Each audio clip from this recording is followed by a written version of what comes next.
Bonjour les amis, j'espère que vous allez bien. Alors c'est juste pour répondre à la préoccupation de notre abonné sur le visa B2, c'est-à-dire traitement médical. Par exemple, lorsque vous voulez venir ici aux États-Unis pour un check-up ou bien pour une opération, quelles sont les différentes questions qu'on pourrait vous poser et quelles sont les différentes réponses que vous pourriez apporter aux questions posées.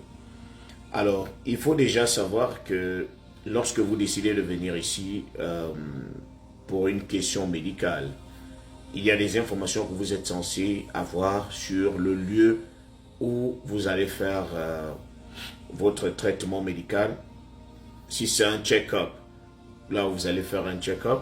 Si c'est une opération, généralement ce sont des cas difficiles qu'on ne peut pas résoudre dans votre pays. Si ce n'est qu'un simple check-up, les check-ups se font dans votre pays. Donc, il faut déjà avoir une bonne raison de quitter son pays. Quelle est la bonne raison médicale? Est-ce que la maladie pour laquelle tu viens ici aux États-Unis est une maladie dont on peut trouver la solution au Gabon, par exemple, ou au Burkina Faso, ou au Cameroun? Est-ce qu'on peut facilement trouver une solution dans ton pays? Si oui, pourquoi forcément voyager si tu peux résoudre ton problème ici? Donc déjà, avoir un bon motif. Est-ce que vous souffrez d'une maladie chronique? Vous souffrez d'une maladie grave qui nécessite une opération à l'étranger.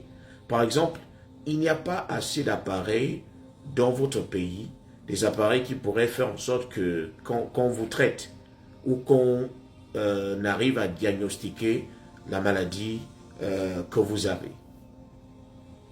Donc, pour convaincre l'officier consulaire, il faudrait qu'il y ait des papiers locaux, c'est-à-dire un médecin local qui prescrit, qui fait une note prouvant que vous êtes dans l'incapacité de vous faire traiter au pays, ou bien eux-mêmes ils sont dans l'incapacité de vous traiter. Ils n'ont pas assez de matériel, ils n'ont pas un laboratoire adéquat. Il n'y a qu'à l'étranger où vous êtes capable de vous faire soigner.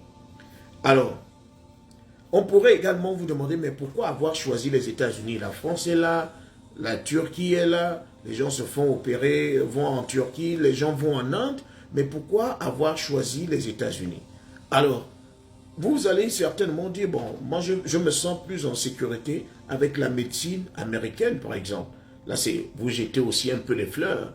Vous êtes censé lui montrer que son pays est important comparé aux autres pays.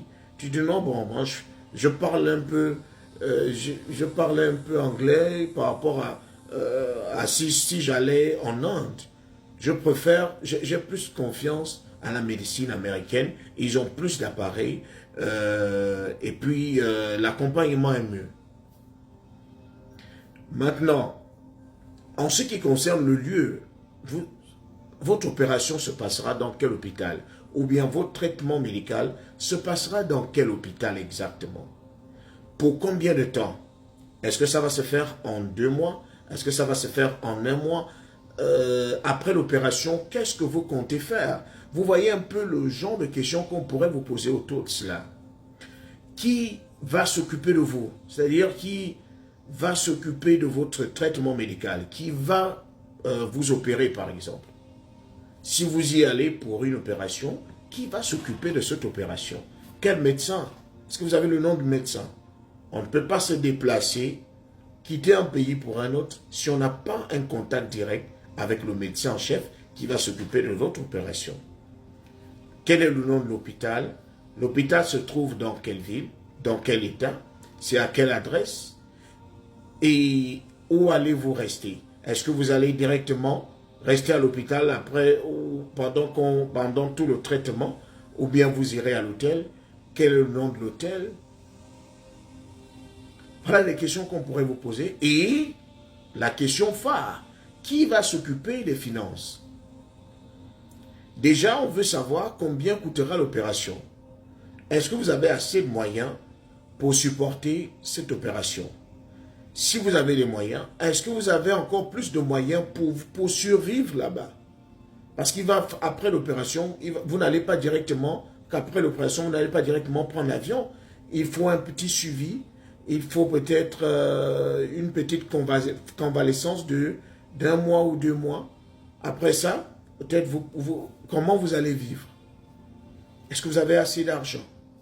Qui va s'en occuper? Est-ce que c'est vous-même qui allez payer? Est-ce que c'est l'entreprise qui vous envoie? Est-ce que c'est l'entreprise qui va payer? Est-ce que c'est un parent qui va payer? C'est à vous de prouver. Donc, il faut déjà vous mettre à la place de celui qui pourrait vous interroger. Quelles sont les questions qu'il va sortir à partir de ce champ lexical, de cette idée? Quel est le champ lexical? Les questions qui tournent autour de cette idée. Traitement médical. Je vais pour une opération. Quel genre d'opération? C'est quelle maladie que vous avez? Est-ce que vous avez les preuves? Est-ce que vous avez les papiers de votre médecin ici, au pays, qui prouvent que vous souffrez d'une quelconque maladie? Donc, les papiers de votre médecin sont importants. Importants pour que vous arriviez à convaincre. Après ça, on va forcément demander si vous avez des liens au pays, parce qu'on veut aussi se rassurer que vous ne cherchez pas à fuir. Est-ce que vous avez des enfants? Est-ce que vous travaillez quelque part pour savoir que vous avez des liens importants qui pourraient vous pousser à revenir après l'opération? Vous n'êtes pas la première personne qu'on part opérer à l'étranger. Donc, il va falloir justifier votre départ. C'était cela.